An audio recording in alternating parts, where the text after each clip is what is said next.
कक्षा 10 गणित द्वितीय अवसर की परीक्षा की तैयारी हेतु पाठ्य सामग्री। चैप्टर 1 से 4 तक का जो स्टडी मटेरियल है वो हम इसके पहले के वीडियो में दे चुके हैं और इस वीडियो में देखते हैं हम चैप्टर 5 से चैप्टर 9 तक। तो चैप्टर 5 है समांतर श्रेणियाँ। इसमें पहला क्वेश्चन है, जैसे आपको सीरीज़ दी हुई है, आपको उसमें से प्रथम पद और सार्वंतर डी निकालना है। तो प्रथम पद तो ऑब्वियस है, दिख ही रहा है, और सार्वंतर आप नेक्स्ट टर्म से उसकी पिछली टर्म के अंतर से निकाल सकते हैं। इसी प्रकार से अगला क्वेश्चन है 10वां पद ज्ञात करना। तो इसका एक सिंपल सा फार्मूला है a + n-1d, और a की जगह पे n की जगह 10 रखेंगे। a यहाँ पर प्रथम पद दिया हुआ है 3, और सार्वंतर आप 8 में से 3 घटा के देख सकते हैं 5 आ रहा, उसको सॉल्व करेंगे तो आंसर आ जाएगा। अब अगला है क्वेश्चन, 2 अंक वाली कितनी संख्याएं 3 से विभाज्य हैं। तो अब 2 अंक की कौन कौन सी संख्याएं हैं, तो वो पहले आपको देखनी पड़ेंगी कि आप संख्याएं 2 अंक की 10 से शुरू होती, लेकिन 10 11 तो डिवाइड नहीं होता 3 से, 12 से शुरू करेंगे। ऐसे जब हम देखते चले जाएंगे तो हमको पता चलेगा कि शुरू का पद तो 12 आएगा, उसके बाद 15 आएगा, और ऐसे ही करते करते 99 तक जाएंगे। तो एक ये जो लास्ट पद वाला फार्मूला है L = a + n-1d, उससे आप टोटल पद की संख्या निकाल लेंगे। तो n की वैल्यू आ जाएगी यहाँ पर 30। फोर्थ क्वेश्चन है 22 पदों का योग। तो ये योग ज्ञात करने का फार्मूला है, उसमें आप रख देंगे। अगला 5वां क्वेश्चन है, ये समीकरण से बन जाएगा क्योंकि प्रथम 14 पद का योग दे रखा है और उसको रखेंगे। फिर आपको प्रथम पद दिया है तो आप a और d निकाल लेंगे, उसके बाद में आपको 20वां पद निकालना रहेगा। और इसके साथ में दिए हैं इसके ऑब्जेक्टिव्स, MCQs, और MCQs के बाद में दिए हैं रिक्त स्थान, फिर है सही जोड़ी, फिर एक शब्द में उत्तर और सत्यासत्य, ये रहे। और इनके फिर ये उत्तर जो क्वेश्चन भी रहते हैं एक्स्ट्रा, उनके उत्तर। फिर चैप्टर 6 है त्रिभुज। तो त्रिभुज की समरूपता पता होना चाहिए क्या है। थेल्स प्रमेय का स्टेटमेंट, तो थेल्स प्रमेय का स्टेटमेंट लेकर और उसे कैसे सॉल्व करना है शॉर्ट में ये बताया गया है। आधारभूत आनुपातिक प्रमेय पहला उदाहरण है इसका सॉल्व करने का, उसको देख लीजिए। LCM लेके और +1 करके कर लिया गया है। सेकंड क्वेश्चन है समद्विबाहु त्रिभुज सिद्ध करना। अगला है समलंब चतुर्भुज दिया हुआ है, जिसमें आपको AO/BO और CO/DO सिद्ध करना है।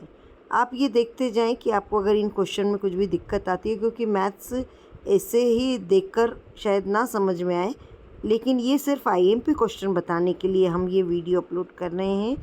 और यदि मैथ्स के क्वेश्चन समझाने होते तो बाकायदा हम उसको ब्लैक बोर्ड पर सॉल्व करके ही बताते। लेकिन हाँ, यदि आपको नहीं समझ में आ रहा है तो हम वो क्वेश्चन जो आप पर्टिकुलर बताएंगे उसको हम सॉल्व कर देंगे। फिर ये हैं इसके ऑब्जेक्टिव्स, और ऑब्जेक्टिव्स के बाद में उसके सल्यूशन। अब अगला चैप्टर आता है निर्देशांक ज्यामिति, जो बहुत ही सरल होता है। इसमें आपको बस सूत्र पता होना चाहिए कि 2 बिंदुओं के बीच की दूरी का सूत्र क्या होता है, और उसे आप सॉल्व कर सकते हैं। सूत्र वही होता है x2 - x1 का होल स्क्वायर और y2 - y1 का होल स्क्वायर। ये कर लीजिए, इसी से आधारित क्वेश्चन है। और 2 बिंदुओं को जोड़ने वाला रेखाखंड के निर्देशांक, तो वो अगर m1 m2 अनुपात में है तो ये ध्यान रखेंगे, और अगर मध्य बिंदु है तो वो अनुपात चूँकि 1:1 होता है तो आप उसको ऐसे सॉल्व कर सकते हैं। तो ये सारे निर्देशांक ज्यामिति के क्वेश्चन हैं, इनको आप ज़रूर सॉल्व कीजिए, और कोई बहुत दिक्कत वाले क्वेश्चन नहीं है। फिर इसके ये ऑब्जेक्टिव्स हैं।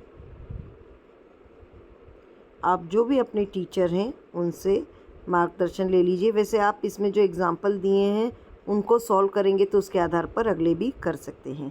8वां चैप्टर है त्रिकोणमिति। इसमें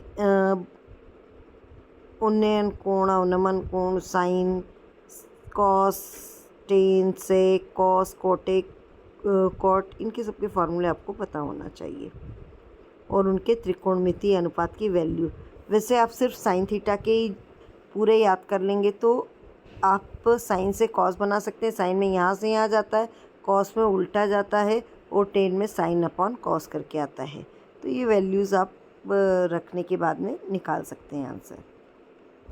सिर्फ साइन थीटा की 0 से 90 तक याद करनी है और ये सर्व समीकरण सिद्ध करने की आती है। इसको अगर आप देखेंगे तो इसको सॉल्व करने में बहुत मज़ा आता है।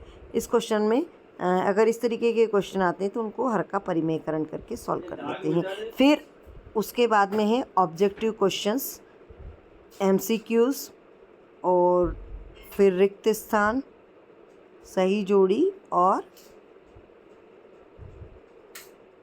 उसके बाद में ये आंसर इसमें साथ में ही दिए हैं और एक शब्द एक वाक्य में उत्तर, फिर है सत्य असत्य और फिर कुछ प्रैक्टिस के लिए भी क्वेश्चन दिए हुए हैं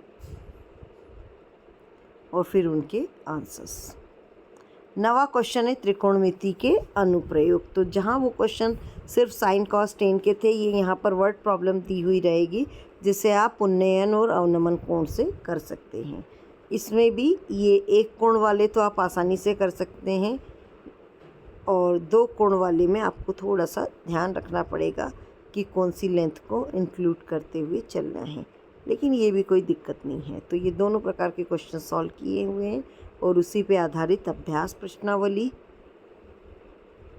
और अभ्यास प्रश्नावली इसके बाद में कौन कौन से करने हैं उसमें ये बताया है।